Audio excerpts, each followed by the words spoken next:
Hey everybody, it's Romania Black. We're on episode 8 of Free Eternal Summer, Locomotive of Crisis. So we're hopping on a train. Um, I'm really curious about this episode because last episode, and my computer's glitching, so apologies on that. Last episode, we had a little bit, some things with Sosuke going on. We had our relay and the aftermath of the relay, and it looks like that we're going to regionals in the individual events and the relay for Samazuka. Sosuke being super sketch last episode. I'm thinking something's up with his arm, and I'm thinking by the end of the episode that Go is going to trail him to find out what's going on. Because him and Rin had a little bit of a little tussle and some angst going on, and I want to see what happens with that. But yeah, I'm real curious. I went back and watching episode 7, noticed in the preview that there was somebody with pink hair. And I was like, ooh, who's that? Is this a new character? Do we get new characters? So I'm really excited. I hope we get to see a new character, especially for Iwatobi, because we desperately need some new blood on Iwatobi's side. So, with that being said, I'm really excited about this episode. I can't believe we're on episode 8 of season 2 already. But I am still watching.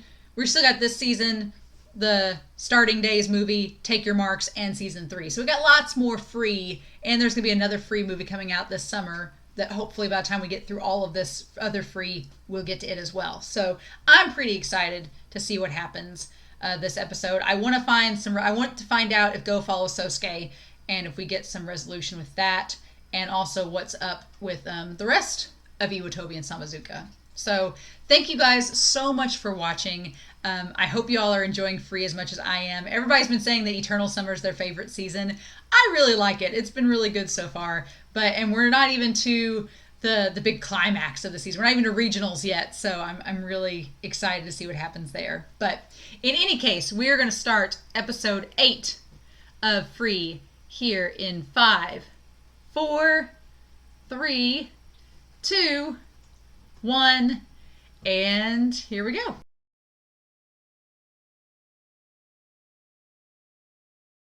Oh,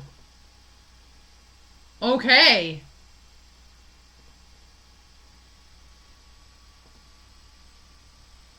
Oh, y'all. This episode. Okay. I like that we had this incredibly fluffy, beautiful, precious episode, and then that preview was like, now shit's getting dark. As dark as Free can get. Man, I loved this episode. For the record, I've never disliked Mako. I've always liked Mako as a character. The ocean episodes where we learned about Mako's fear of the ocean, I was kind of like, yeah, that was good. That was good backstory on Mako. But I felt like it felt like in season 1 that wasn't enough. It wasn't enough backstory on Mako. It was just like a little tidbit that we get. And since in episode 5 we had the whole thing with Nagisa and his backstory, I was like, okay, are we going to get a big thing with Mako? And while this wasn't a flashback episode for Mako, this was very much like, this sold me on his character. Like, Mako is such a cinnamon bun. He is so precious. He is such a just genuinely good-hearted person. And he's so good with little kids. Like, after this episode, I'm like, you could tell he was really sad that he couldn't be the coach anymore. Like, little Tachibana Coche. It's like, oh. And I can honestly see Haru's been super angsty the last couple episodes, and I think it's because Haru can't decide what he wants to do. And that's fine. These guys are like 17 years old, and it's crazy that when you're that age, you're pressured to figure out what you're going to do with the rest of your life. The rest of your life. And so if you don't know exactly what you want to do, like Rin has a very clear path of what he wants to do. He knows what he wants to do. And we'll talk about Sosuke here in a little bit. But Mako, it seemed like working this job, you could tell Mako really enjoyed it. And I wonder if Mako's thinking like, yeah, I could do this. I could be like a coach for these kids, like what Sasakabe is. Like, because he's not going to be a coach forever. And he's like, I could work at this place and I could be a coach for these kids and help them learn how to swim. And you could tell he genuinely not only was good at his job because he taught that kid to swim, he took Haru's advice and taught that kid to swim like he had learned, like thinking outside the box. But that he liked working with those kids and those kids liked him. And it was like the most precious, adorable thing ever. And it's like, what? you could see that that's something he could always rely on. So I like that Mako's figuring that out for himself, but I get the impression that Haru's not jealous of Mako, but maybe jealous of the idea that Mako's finding his place, and Haru's like, that place doesn't involve me, and I still don't know what I want to do completely. So it's like, it's interesting. And the advice that Haru gives is the advice from season 1 that he gave as a kid, and it's like, it's very interesting. Very interesting. Indeed. Notori, bless his heart. Someone in the earlier episodes when Sosuke was first introduced described Sosuke as a dark Mako, and I really like that because he kind of is. And especially in this episode, Notori, bless his heart. I want to give Notori all the congeniality awards because he's trying his hardest. Like, the guy is trying hard, and I like that Sosuke stepped up. And I love that line that Sosuke says where he's like, if you're not doing it right, you can overwork yourself, and you don't need to do that. It'll mess up what you're trying to do. And so it's like, are we hitting the nose? Are we hitting the nail on the head with the hammer there, Sosuke? Is that what happened to you? You swam so much that you weren't doing things the proper way, and now it's messing stuff up for you? Because that seemed like what he was getting at. And then he just helps Notori out, and Rin sees that, and Rin's like, look at you. And he brought like a little granola bar and a bottle of water to Notori because he knew Notori was practicing. It's like, that's so cute. So yeah, Sosuke and Kisumi. This interesting. He has like a snake face. Like, his eyes are kind of like slitted and snake-like, and he has like his tongue like a little triangular tongue. It's like, oh, he's a little snake. And he just slithers his way into this episode. I like Kisumi. He seems kind of like a prankster. Like, I lost it when he was like about to put his hand around Haru. He was like, hey, Haru, buddy. And Haru's just like, back off. Like, just flits him away. That was so good. But so Kisumi knew Haru and Mako from middle school, but he also went to the same elementary school as Rin and Sosuke. So he transferred just like Rin did. Interesting. And I like that relationship because he is our convenient plot device that just so happened to have seen Sosuke at the hospital. So he was like, oh yeah, shoulder's healed, hasn't it? Let me just drop this grenade in your lap. And Rin and Haru and Mako are like, wait, what? And Rin doesn't know. And Sosuke in that flashback did not look happy to see Kisumi. It looked like Kisumi had hurt his hand. He did not look happy to see Kisumi. Like, he was embarrassed. Like, he did not want to talk to them. So I'm wondering, it looked like Kisumi maybe was a swimmer in the past.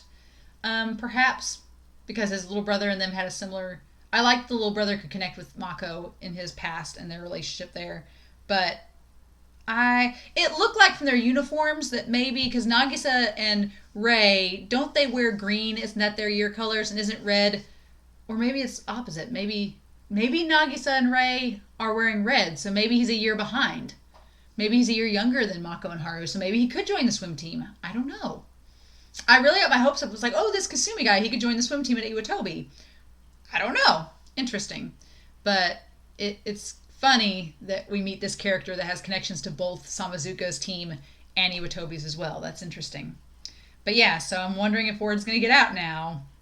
And it showed in the preview, Haru and looked like Sosuke was in a frame with him or something. I don't know. It seems very Haru focused next episode, which would be interesting. Haru's been very down and out these last couple episodes. And I think it's just because he's having a crisis of, what do I do after high school? I don't know. And people are kind of pressuring him to make decisions. And Haru does not like to be backed into a corner. He wants to be free. He wants to be carefree and not have to worry about that sort of thing. And it's funny because in season 1, Haru's like, I just want to be normal. Well, these are the decisions normal people make. Is like, what do you do? And so maybe he doesn't want to be normal. I don't know. But I really love this episode. Like, this got me fully on board with Mako's character by and by. I was like, Mako, you got me. You got me, man. Just all the fluff, like all the preciousness. I needed that shot of serotonin in my system. I did. But now I feel like this was such a here you go. Here's the most adorable, fluffy, precious episode ever. And in the preview, they're like, get ready for the angst train. I'm ready, y'all. I can handle some free angst. I'm ready for it. And it looks like it's coming next episode. So we're on episode 9 next week already. Crazy, right? Crazy. So we'll be entering, it's 13 episodes, so you got 9, 10, 11, 12, 13, we'll have 5. So we're past the halfway point. We're getting closer to the 2/3 mark. But yeah, y'all, I'm I'm ready. I'm so excited. So I hope you all enjoyed this reaction. Thank you so much for watching this episode. Please feel free to comment down below. I'm curious your thoughts on Kisumi. Obviously, don't spoil me, but I'm curious about what y'all thought of him. Mako, just doing the Lord's work. So I hope you all have a wonderful week. Please stay safe, take care, and yeah, I'll be back next week with them. I'm wondering if we're getting closer to regionals. Probably are. They mentioned regionals this episode, so next week looks like regionals maybe. I don't know, but anyway, I hope you all have a wonderful week. Stay safe and take care, and I'll be back very soon with episode 9 of Free Eternal Summer. Bye.